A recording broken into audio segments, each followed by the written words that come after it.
get out of his lane at all. But who is excited for Albert on the Fanny, though, as we walk into game 1? Well, let's find out. Let's ask the people here who's excited for TODAK versus RRQ as we jump right into the land of dawn. Immediately, we are seeing purple buffs being started on. Oh, Rival actually opting not to, as he is going to be on this Martis. The Hayabusa has been flexed. Oh, wow, all right, Hayabusa, not right.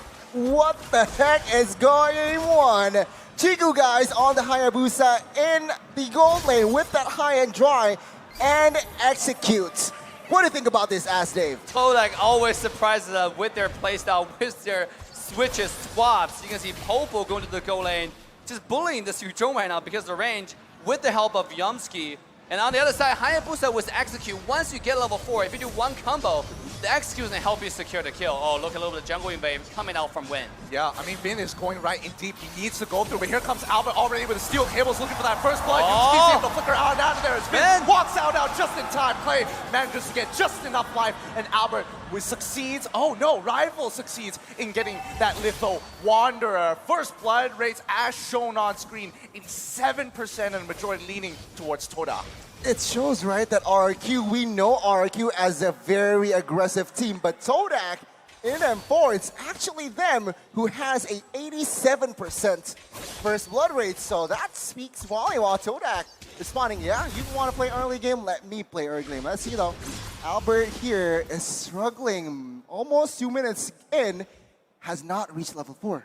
What's stressing me out right now is the fact that if we're looking at both sides of the map, for TODAK, it is a slight disadvantage because Turtle is going to be spawning on that bottom side and Purple Buff is on the opposite side of the map.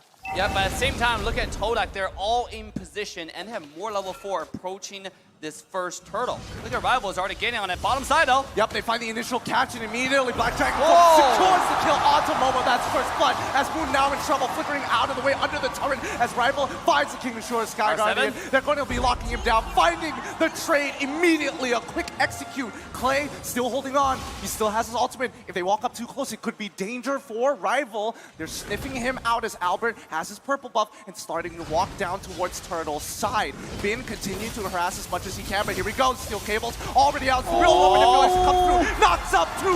Already gets it. Here comes Clay securing the Turtle and Martis in one fell swoop. Momo is not going to let that slide though as he continues to shoot them down one by one. R7 in the middle of the fight too. Doesn't want to get involved anymore. There's just too many numbers as they back away.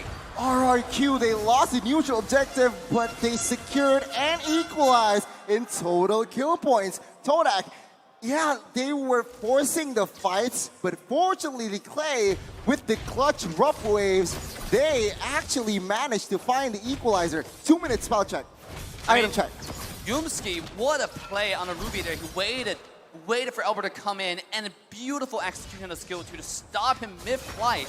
When you can see Albert was going for Moon on the Eve there in the back, right? The moment when Eve showed up, you see the Fanny flying in, but not too fast enough. Yumski has stopped the Fanny in the mid-track. Oh no, losing a purple buff as well. Not the end of the world for Martis at the very least, as he's not as dependent on it. But the next play could be happening towards the bottom side of the map again. You see Fanny moving over and Yumski getting into the right position here. Well, it seems like Chiku guys also secured his Thunder Strike. What it does, adds movement speed and penetration, so perhaps he might go crazy the next 2 minutes, but take a look at the mid side here. Yeah, they find the initial hit on towards Vin, but he's not the priority target here as the real world manipulation comes on in. Vin jumps in, moves in. My God! Into the rough waves, another beautifully laid combo. Moon cannot respond.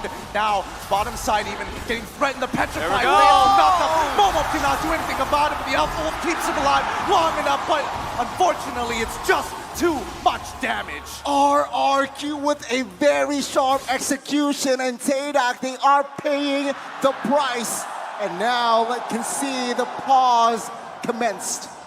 And this is why he picked the Kadita, the Fanny, the Hilda, right? They dive, and the synchronization is beautiful, one after another. And you can see how patient the Kadita was. Wait for the Eve to use the roll more manipulation, and that's when you dive in with the full combos. You don't have to use the Petrify. Save the Petrify until for the bottom lane, for the Popo and Koopa, and the double Petrify just to make sure the Popo is dead for sure.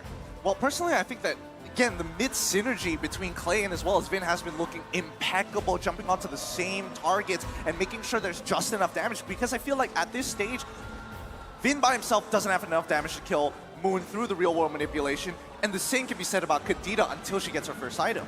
Stellar coordination as well from RRQ. What, 3 minutes in, and they are able to close out the gap. They are able to lead in kills as well. And what I love about RRQ is just their rotation has been on point. Can they keep it up though? Well, let's see. We have been given the notice that we're going to be jumping into the game really, really soon. But for now, enjoy the chants coming out from the boys here in Jakarta. Shout out to y'all and your support. Let's jump back into the action. Oh my gosh, I want to comment on the fans. It seems like they're excited. Are you guys excited for RRQ? Oh my You god. got your answer. You got your answer, but now here comes the turtle. This is going to be a really important objective for both sides. It's going to be a potential no, it's not a 4v4, as Fanny is on the top side, already chunking Chiku down, guys, down to half HP. Bin's going to be starting things off immediately on top of Yumski, but for how long? Clay still waiting for an opportunity. He's getting dicey here. R7 himself jumps in to try to save his teammate, but it's too late. One goes down, and now it's a 4v2. It's not looking good as purple buff is being invaded at the same time, but RRQ have the right idea, slowing this turtle as much as they can until reinforcements show up. The turtle is so low. Martinez is able to secure it. Here comes Albert for the potential beat-up. Yumski is going to lock him down just enough. The cutthroat is able to find his neck. Now Moon is on the R7 is still chasing down rival. Real world manipulation coming up a little late just to ensure that they secure the kill on towards R7 side. Mid lane, continue getting attacked as Chiku guys dying over to Clay once more. Mid lane falls and RRQ will grab another lead. But take a look at Albert here with the jukes, with the cables as well. He's able to get out from that, but from that trade, we have learned that RRQ grabbing that mid lane turret, it's not looking good for TODAK. Not, and also the Hayabusa switch to the EXP lane has not been paid them any dividends. You can see so far, just get absolutely decimated by the Hilda CC plus Beatrice. Beatrice is skilling up already. Let's take a look at Moon.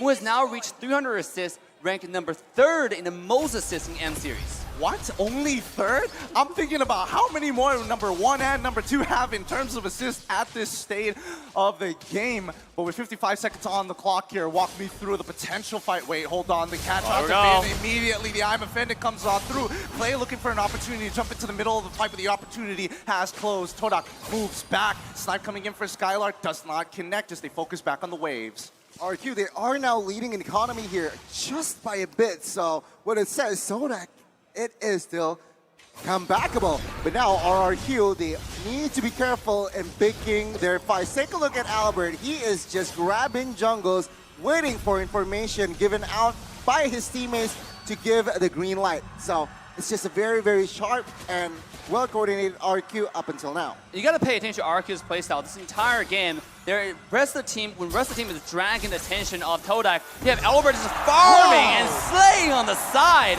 Not only did he steal buff, he's able to find a pick here and there. This guy is absolutely popping off today. Oh, he got Chiku on a really good timing while he's clearing the wave, and he didn't have the Oki shadow kill, so really nicely played coming in for Albert. This is going to relieve a lot of pressure on that back line.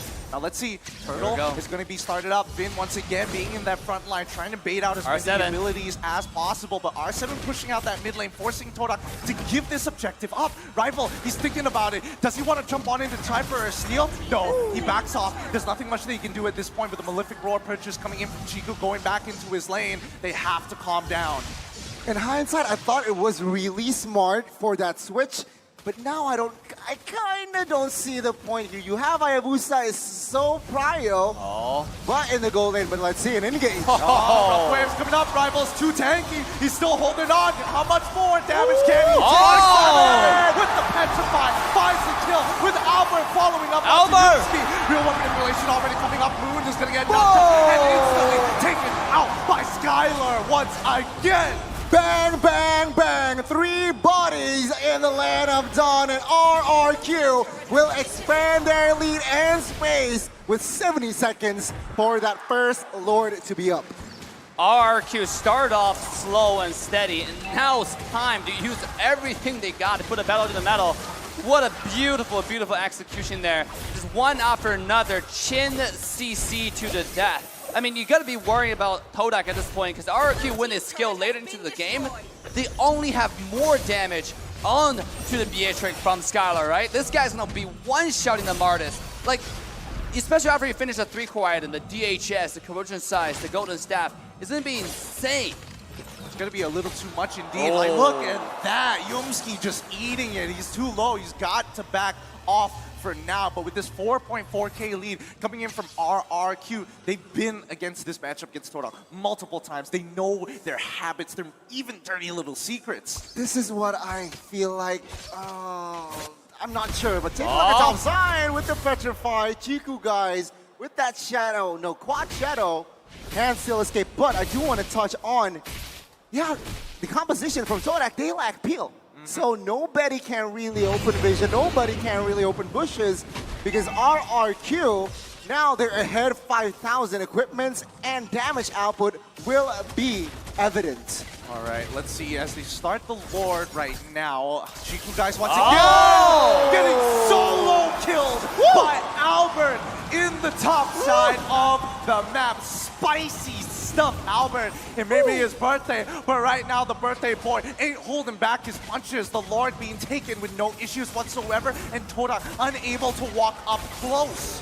Yes, what a play there from Albert. See, when you have Hayabusa silent, the biggest problem is right now he's falling behind on split push. Right, the strength of Hayabusa can go in and out into different lanes, different situations. But in this case, the Hayabusa is kind of stuck in the side lane, so there's no surprises going to the RRQ side.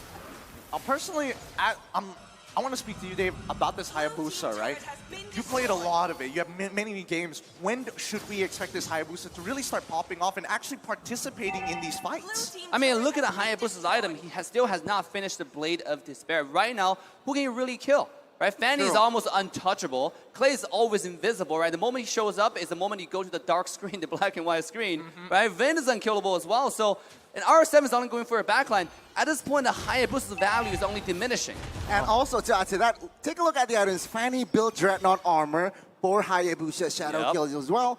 Wind of Nature also secured by that Beatrix. So again, the power from Hayabusa is just very, very negated. Let's see though, the push. Oh, this is going to be really difficult here. TODAK right now falling behind at a 7.7K deficit. This Lord is going to be punching on through. Here we go. They find the hook onto Vin. They secure the kill with a chain CC, but here comes Clay. Trying to make the play on towards Momo's side. Unfortunately, does not complete the execution. But the does onto Yumski. Once again, one-shotting Moon and getting back out perfectly as Nibiru's passion is already unleashed. Here comes Momo jumping into the middle of the fight as R7 opens things up and looking to zone them away. 2 members down, traded for 1, and an inhibitor turret falls into the hands of RRQ, extending the lead, but he's not done with it yet. Winds of Nature already popped immediately, and that doesn't mean anything. Chiku, guys, unfortunately the OP Shadow kill does not do much. A good defense, but a better offense here shown by RRQ.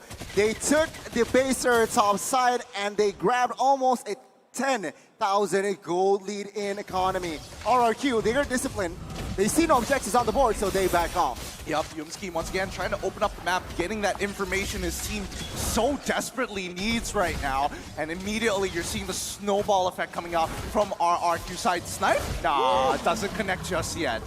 I mean, at this point, RRQ is playing patiently, right? The conceal play. Here we go. They find it immediately, going for the full combo. Clay as well gets caught out, but 3 go down in return.